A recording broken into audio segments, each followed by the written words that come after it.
Elle from IP, and today I'm going to teach you how to use outdoor access. So in order to add a card or PIN number, you need to go into the programming mode first. Click *9 6 times, hashtag, and you are in the programming mode already. To add a card, click 1, scan the card, hashtag, and go back.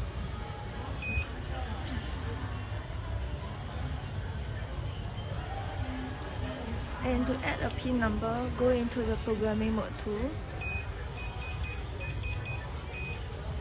Click 1 and the pin's ID number, for example 100, hashtag, and put in the PIN number.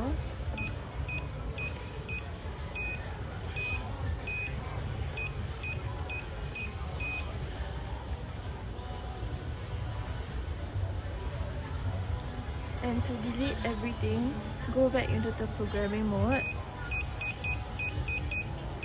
Click 2 and 4 zeros. Hashtag.